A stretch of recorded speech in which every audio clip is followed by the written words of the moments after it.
Hey everyone, it's Laura.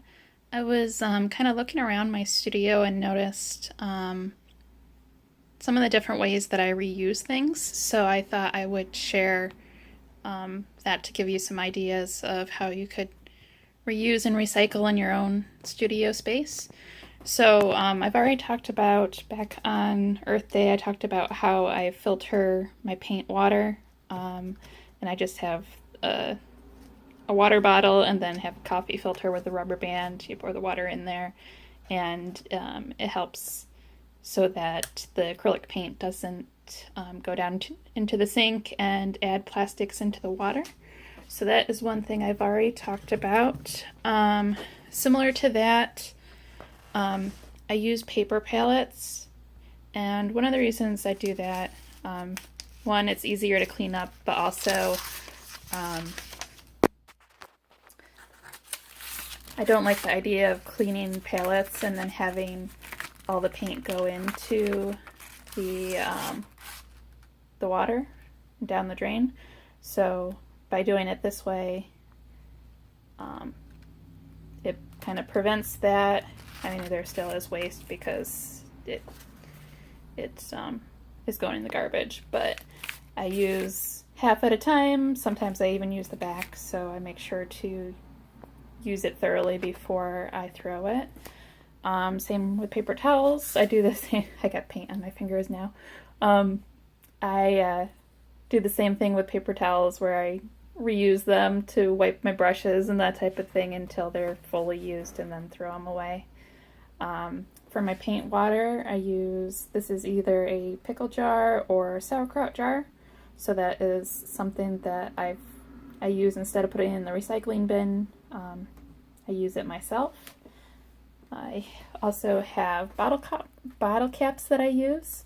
So these are just from the gallon water jugs. I recently changed, so I have a filter on my sink, so I don't have as many jugs as I used to, but I would save these, and then I put them underneath things when I'm prepping them or painting them. So if you put it here, you can kind of see this way the edges aren't sitting on the ground so they won't stick. So that's been really helpful for when I'm prepping things. I'll just put those there and then the edges don't stick to whatever I have below it. So below it, I generally have a piece of cardboard, and the giant piece of cardboard I have is from some sort of baby-related item. When my nephew was born, I volunteered to take the boxes for the crib and some of the furniture. So if you know anyone who is setting up a nursery, they might have these large boxes that you can kind of cut flat and use for surfaces. So I use that on this surface. I also have them throughout my studio to lay things out, and that's been really helpful to protect surfaces. Right here I have a Panera mac and cheese thing. This is holding my GAC 100 right now. So it keeps it sealed and protected and able to be used easily. Similar kind of thing, I use these, I think, are Deli containers that I used whatever was in it and then kept them. And sometimes I put leftovers and stuff in the clean ones, of course, but I put leftovers in them, so I tend to keep them anyways, but it's the perfect size for a small roller, and this one has gesso in it.